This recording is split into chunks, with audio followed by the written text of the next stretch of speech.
Hello, everybody, and welcome to the 68th episode of the PB Political Podcast. I'm Eshan Pokhrel. I'm Michael Bodeker.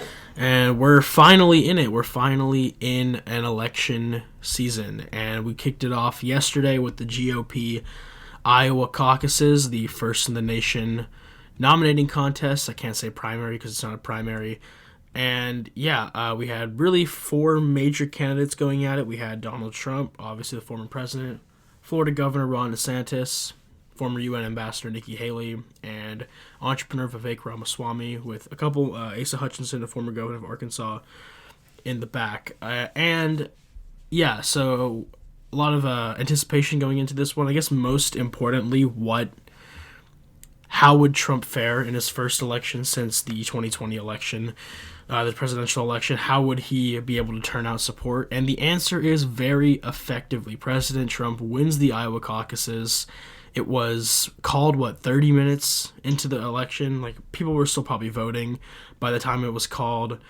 Absolute domination. I think, actually, and we'll talk about this, I actually think this is an overperformance for Trump, but 51% of the vote in Iowa, 56.2 thousand votes for him, with 99% of the votes counted per AP estimates. So just off the top, Bodeker, what did you think about the caucus itself and the results? Well, in terms of how I predicted, Trump did about how I thought he was. We were kind of texting beforehand, and I said I think he'll barely eke out about 50, a little over majority. RCP had him up about 30, a little less than 34, and he ended up winning by about 30. So RCP was off by about 3 percentage points. He was overestimated by it, which doesn't surprise me.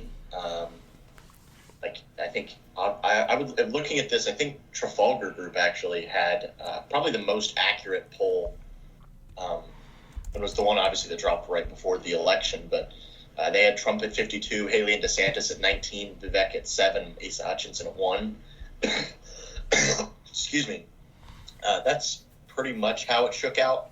A couple points DeSantis actually had. DeSantis actually overperformed his RCP average by about 5%. 5.5%. He overperformed. Vivek actually overperformed a little bit. But, as you're probably going to mention, he did a lot of work on the ground in Iowa, so that's probably understandable. And same thing with DeSantis. Both Vivek and DeSantis were pretty committed to winning Iowa. And so even though I think DeSantis outperformed Haley, I think it was a little bit of but he overperformed RCP. I think he still wishes he could have done a little bit better. Yeah, and just going through the rest of the numbers, President Trump, 51%. Ron DeSantis, 21.2%. Second place. I think this is the best case scenario for him, although we're going to get into how vast the disparity is between the two. It's not good for anybody, but DeSantis finishes in second. Nikki Haley, 19.1%, third place. Vivek Ramaswamy, 7.7%, fourth place. And actually, Ryan Binkley, a pastor who was running, has been kind of been ignored, actually got fifth, past Asa Hutchinson, who suspended his campaign today.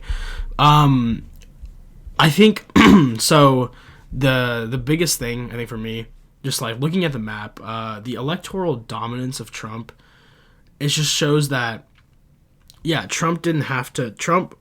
I think this kind of proves that the thought that a lot of people had that this primary election would kind of be, unless something crazy happened, a foregone conclusion. Like, Trump barely campaigned, and we're going to talk about, I guess it doesn't really matter as much, like the on-the-ground campaign doesn't matter as much as it used to, but Trump has this party completely to himself. I mean, he won 98 out of 99 counties, and the one county he lost was Johnson County. Typically, Elizabeth Warren won this county on the Democratic side in 2020. Nikki Haley won, but Nikki Haley won by one vote, with 99% of the votes in AP estimate. So it doesn't matter. So it didn't matter. Nikki Haley barely won typically the most liberal county in Iowa. Nikki Haley voters have kind of been painted, and I think actually you can give some credit to DeSantis and Vivek and also Trump, who successfully painted Nikki Haley as basically a liberal. which while she was surging definitely hurt her, and I would say it hurt her. I'm not going to say she would have won the Iowa caucuses, but I think that like concerted attack on Nikki Haley's record and on her positions and policies actually really played a role in her actually finishing third, not even second. Yeah. Yeah. And you can just, yeah. Go ahead. Well, and I think Nikki Haley and DeSantis right now are almost, because all, there's, as the primaries go, there's the consolidating of candidates and votes and numbers.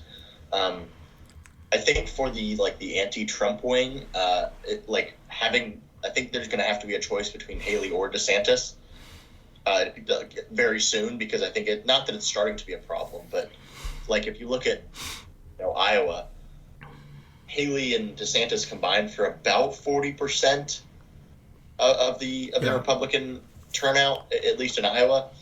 And I think if you put that on one person, it makes the race look a lot more interesting. When if you consider it basically, Trump and Trump-aligned candidates hit about 58, and the anti-Trump kind of hit about 41. 40. Yeah, I agree. I think, which I think makes the race look a little bit more interesting than Trump by 30.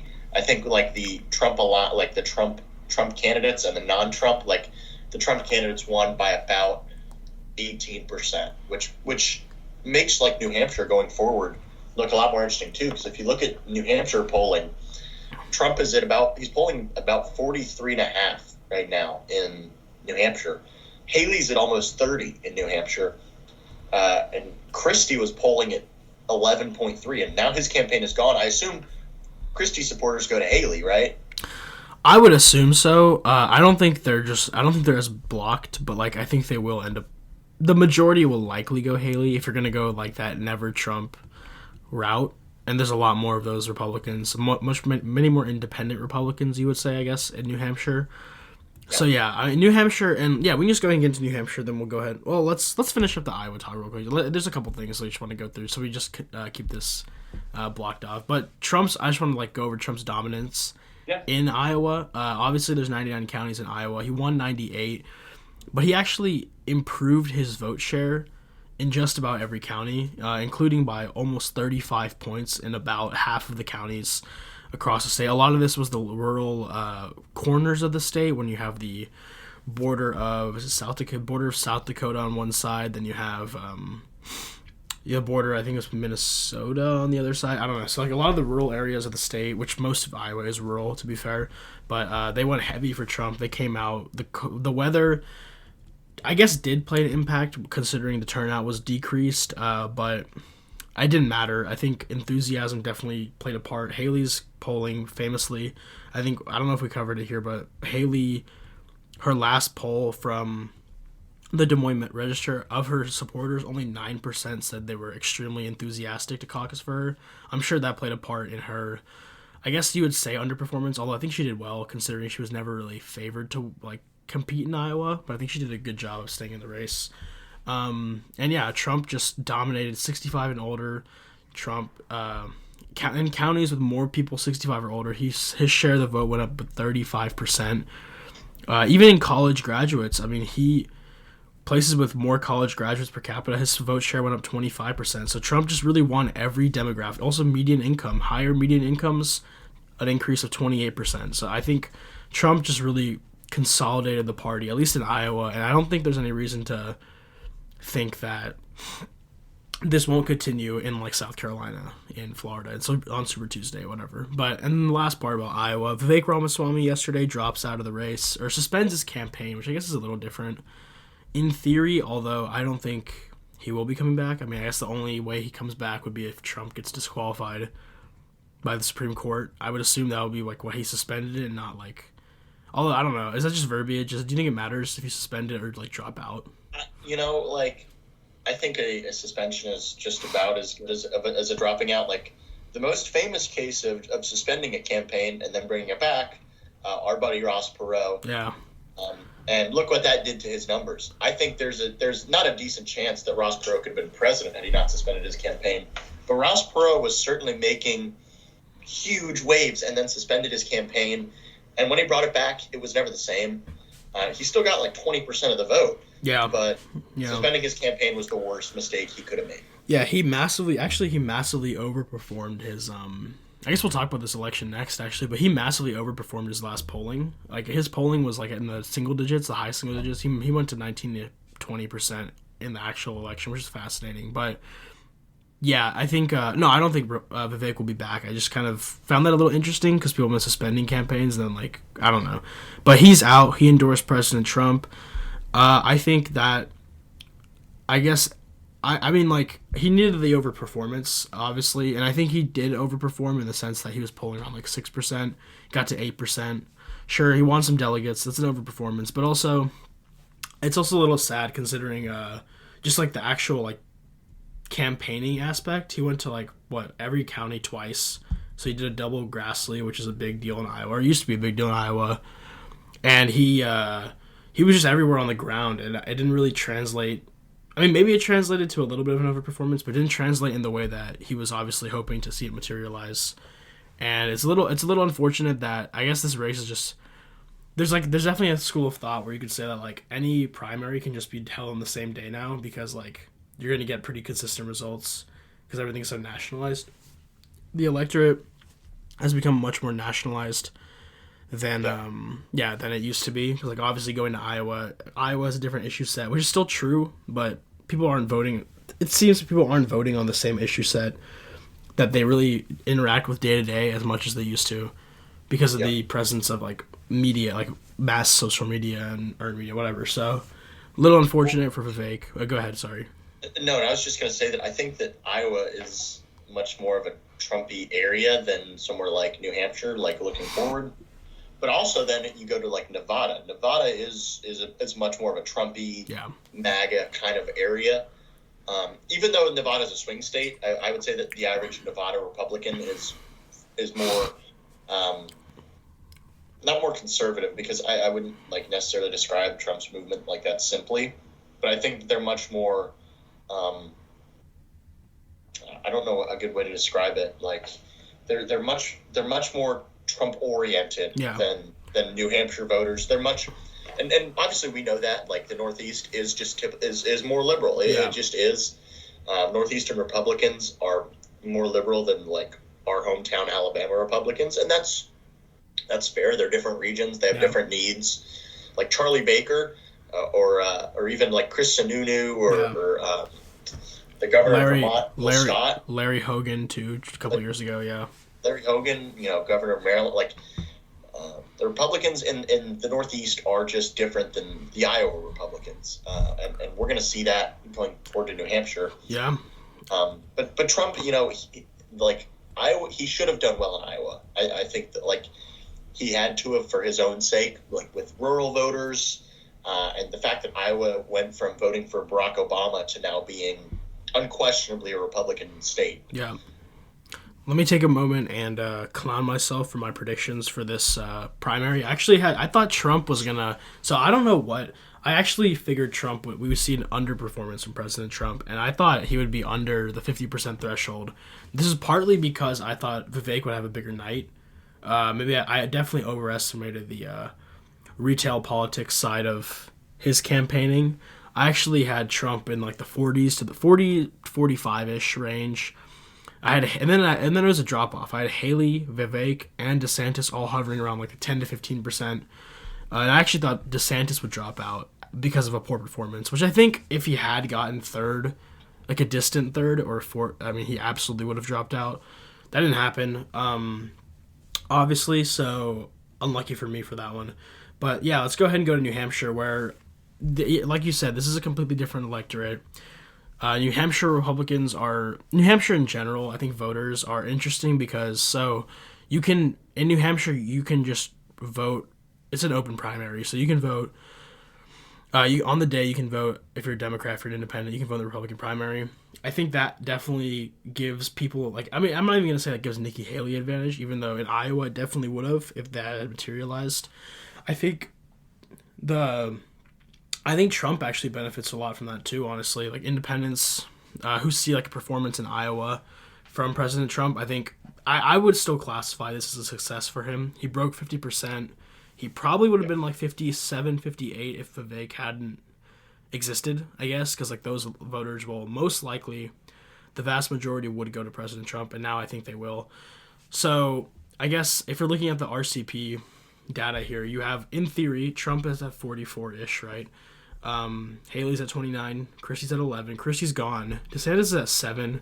This is going to be a really bad night it could be a really bad night for DeSantis, but I assume that his strategy, because now that he's staying in, I guess he's staying in, trying to get to Super Tuesday. I'm assuming that's the hope. I don't know where, like to get to Florida. I don't know what his plan, I don't know where he can really stay competitive anymore. And then you have Vivek, who just dropped out at 5. So let's say in theory Trump goes to 45 or 48 or 49, right? Because that 5%. I think you'll see, and this I'll ask you this question after I go through this. Majority of Christie will go to Haley. So yeah, I mean, I think it'll become. I don't know if Trump can get to 50, but I wouldn't be surprised after his domination in Iowa, not just winning over 50%. Winning by 30%, like the next closest competitor coming to only 30% or 30% back is absolutely a sign of strength.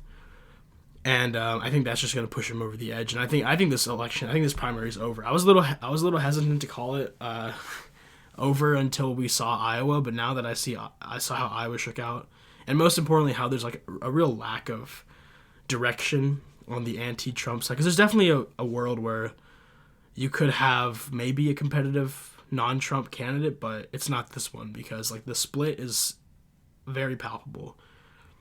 And yeah, I don't know. Well, and New Hampshire is what? I mean, literally next Tuesday? Yeah, it's like next week.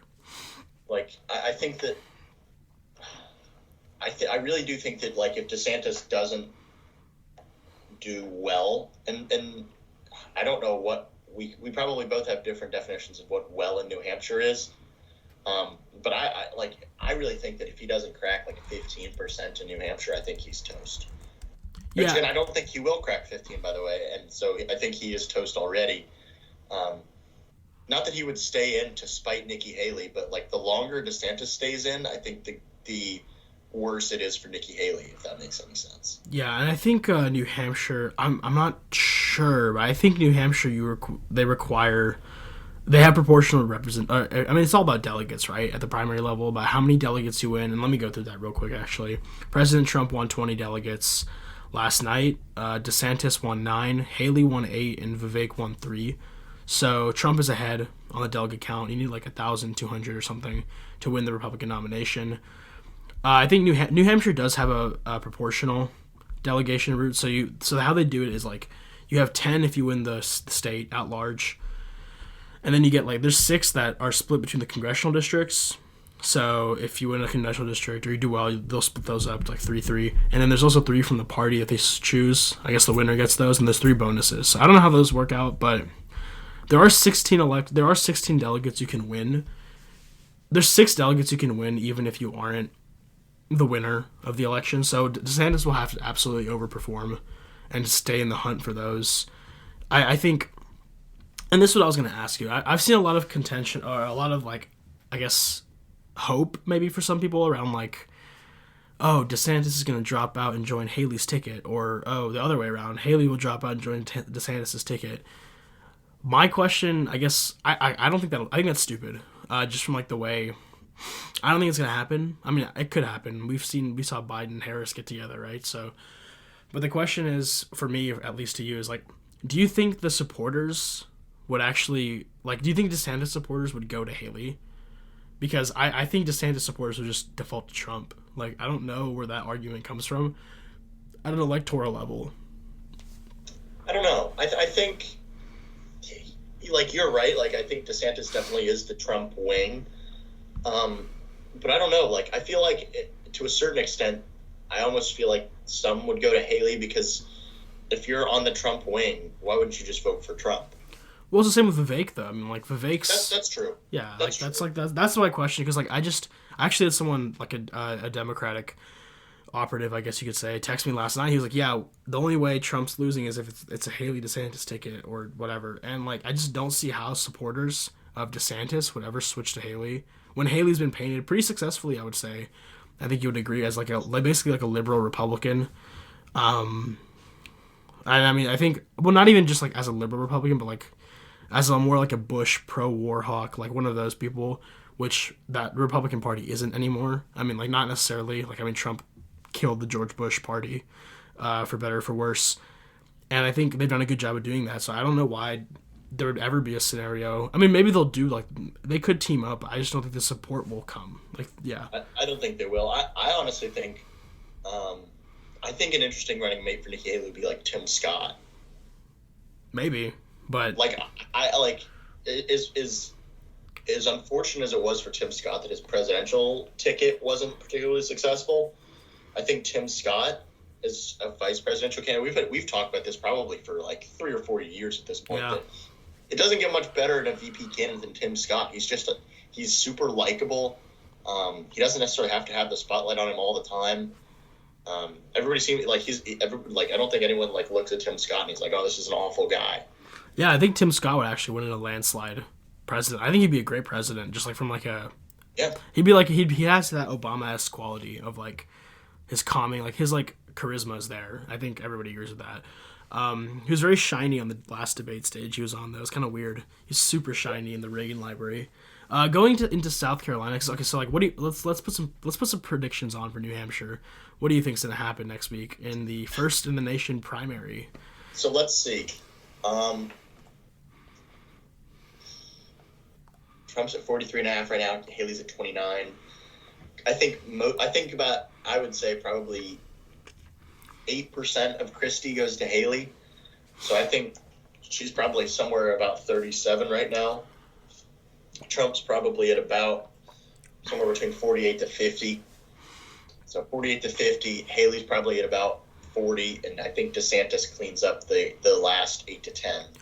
Yeah, I think Trump performs better than the polls, just because I think now that we've had like real data on him back in the like electoral spotlight, I think it's I think those undecided voters that, I mean, looking at, let me do some quick paper math here. So like 73, 90, like not every voter's counted for on this polling here.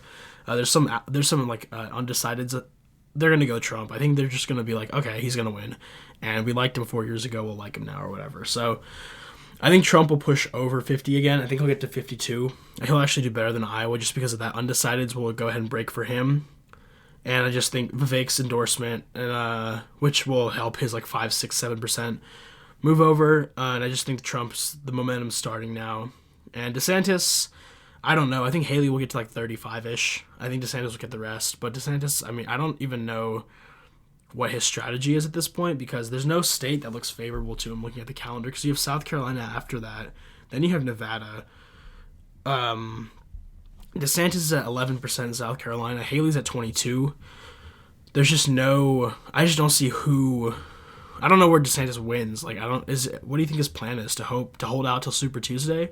What do you think, like... Because... Yeah, probably. And, And, well, for everybody that is confused about the Super Tuesday is obviously, like, 20 states, including his home state of Florida. So, the why I'm saying that is just because, like, maybe he wants to have some nationwide surge, but I just don't think it's likely.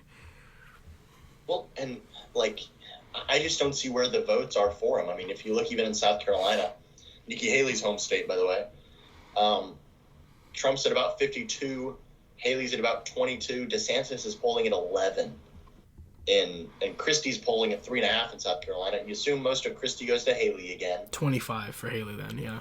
She's probably at about 25, which I don't think is awful either. But I think also, if we're looking at it analytically, like, I called him, you know how, obviously, we just had our Reagan episode of the podcast. Yeah. And obviously Reagan, you know, the legacy of him being the Teflon man. Yeah. And then I made the joke, like, Teflon Don. Yeah. Because, like, he's kind of like Thanos. He's like political Thanos. Like, he is inevitable. Maybe I'll make another graphic today. Yeah, I mean, you know, if you are Nikki Haley, I mean, what is your plan? I mean, I don't know, because I think that his movement is I mean, and not like attempting to like insult like his voters by any means, but like I think a lot of Trump's voters are very set in their like it's him. It's not necessarily the party. It's the man. Well, yeah. What I've been saying is like it's the same reason why Vivek didn't get traction and why DeSantis hasn't gotten traction. You never take people don't take the substitute good, which would be DeSantis or Vivek, over the actual good, which is Trump, because the actual good's not expired. It's you can still vote for the actual good. This is like an econ way of looking at it, I guess. But like, you don't take the substitute good over the original unless there's something really wrong with the original, like the price is too high.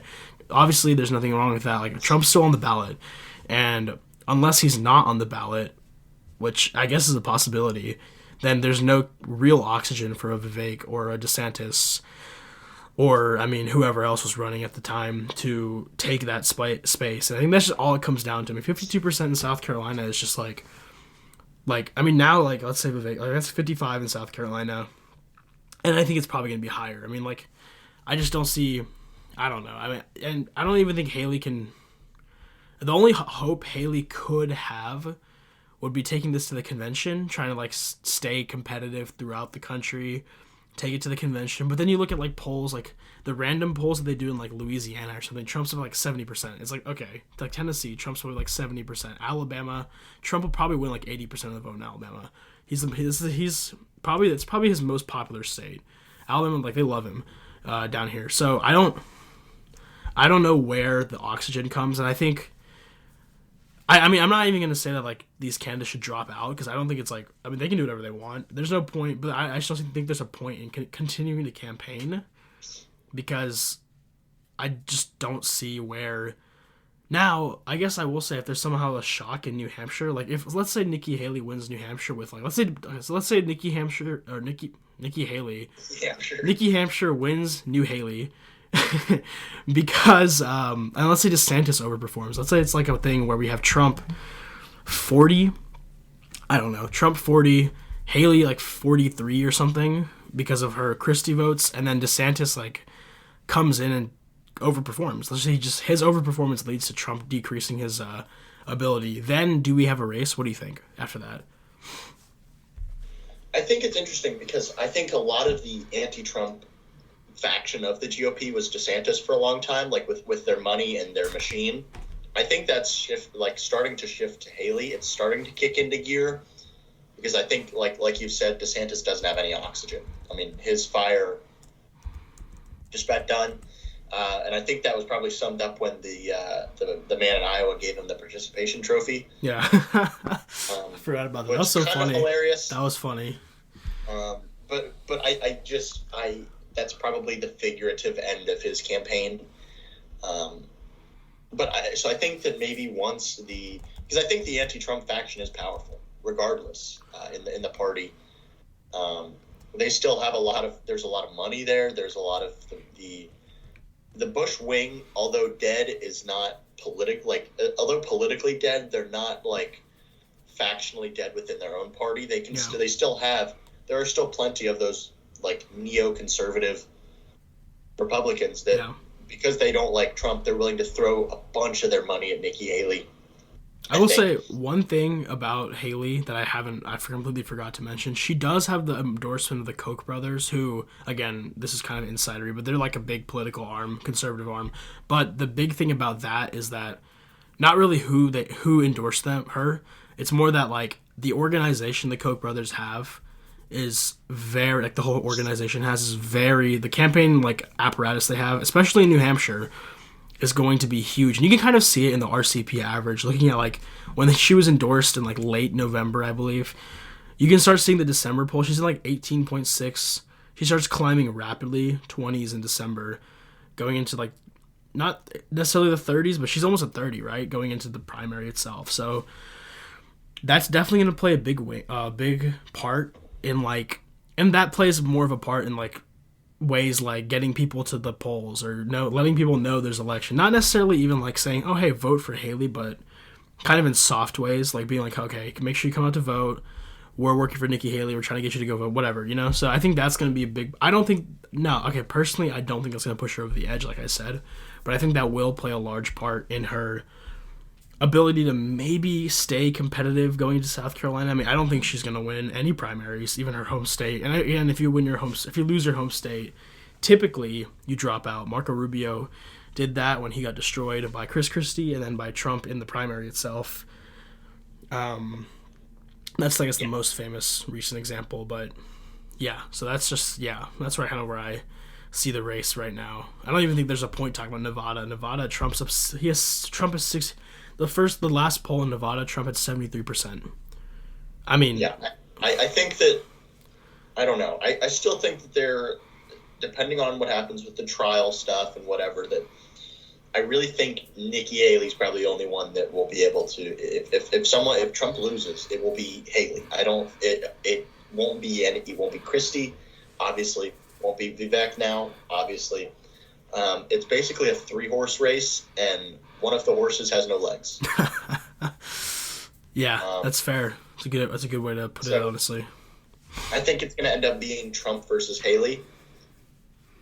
And, I mean, Trump won't debate her. Like, he obviously won't. In my personal opinion, I think it makes him look weak that he wouldn't debate her. I mean, I think he should be debating since the beginning. I kind of agree with you. Yeah.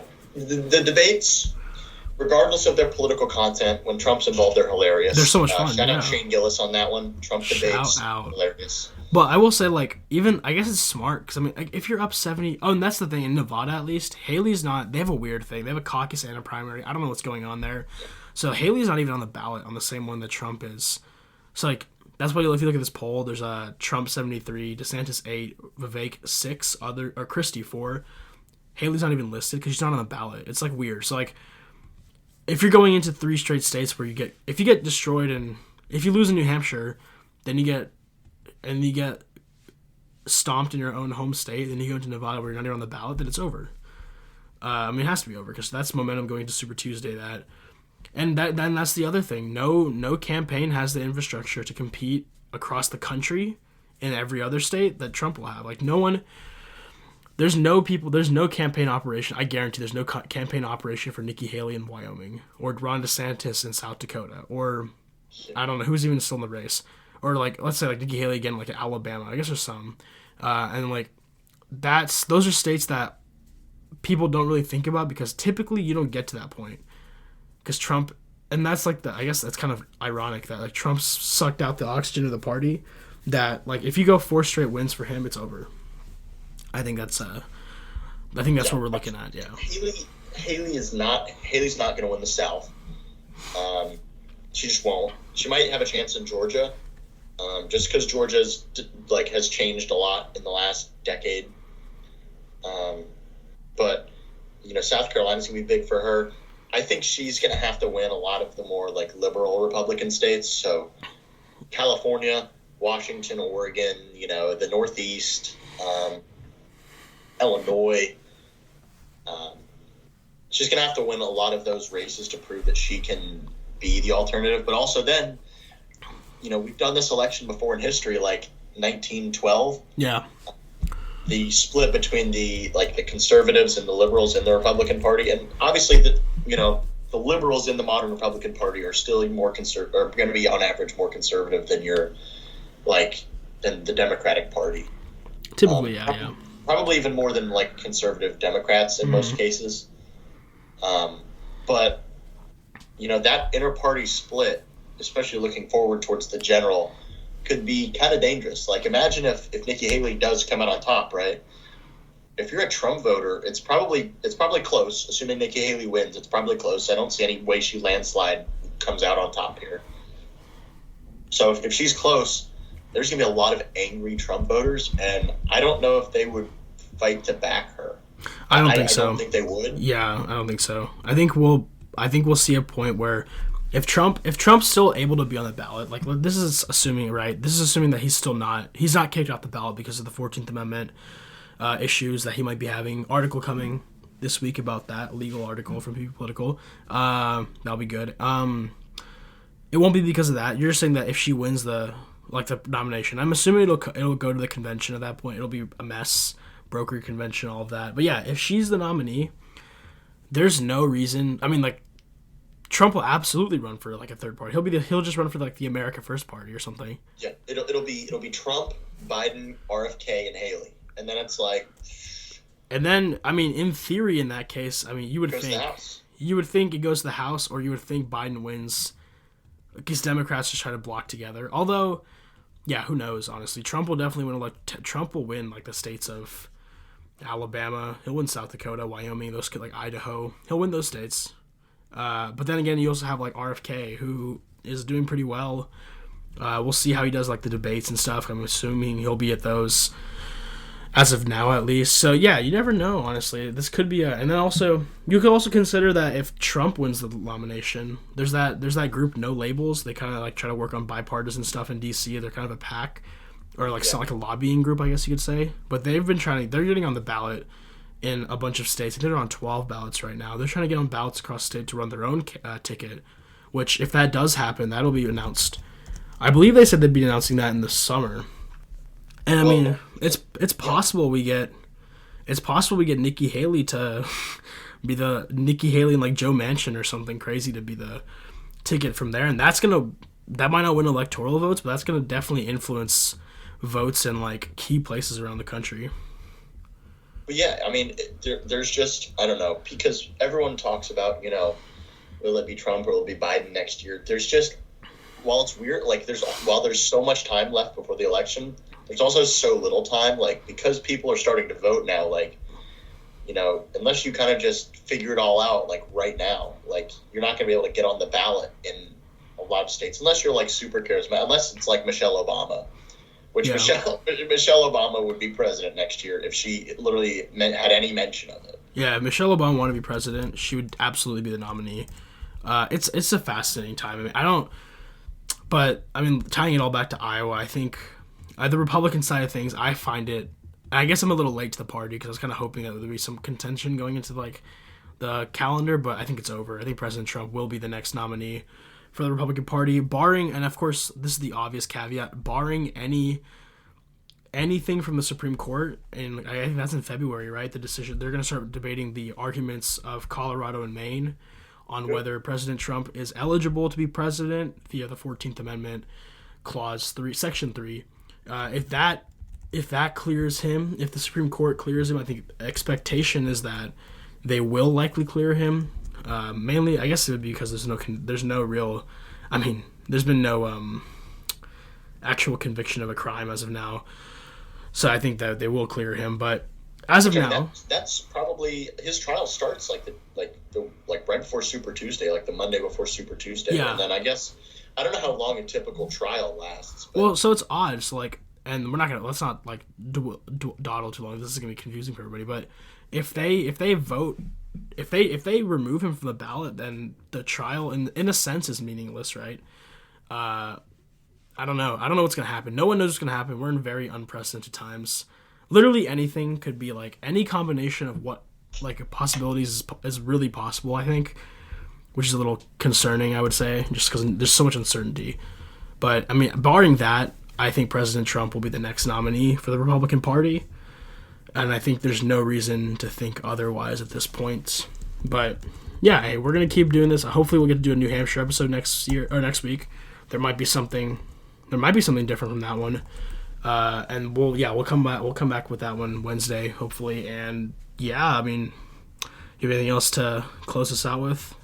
No, I mean, this was definitely interesting. It's about what I expected, but I think that there are still some loops to throw us on. So I think we'll see. Depending on how we do next week, I think we might have a slightly different conversation. Depending on how the cookie crumbles. If Nikki Haley overperforms, then I think we're having an interesting talk. And if Trump wins, I think that it makes things a lot simpler. No, I absolutely agree. I think, yeah, perfectly said. Well, thank you all for listening. This is probably my favorite type of episode to talk about election results. We're here, our second election cycle as PB Political. It's always great to be out here doing stuff like this. I think yeah, we'll be back here next week with New Hampshire, and then after that, we'll see how it goes. But thank you guys for listening. Make sure you guys go to thepvpolitical.com. We have a bunch of new content breaking down how this whole primary process works in general, like how caucuses and primaries work. We also have an article coming about how the Democrats actually go about their whole delegate system, how the actual process works, because no one understands it, and it's good to be kind of get some hope to start getting some clarity on how that actually works, because again, no one really knows, which is unfortunate, but that's on the DNC and the RNC. And again, big article coming, which will be about President Trump's eligibility. That'll kind of clear up more of what we were talking about here at the end. And yeah, keep going, keep go to the website for election news. We'll be doing the best we can with our great staff to try to get everybody informed in this trying time. So thank you all for listening. I'm Eshan Pokhrel. But I'm Michael Bodeker. And goodbye.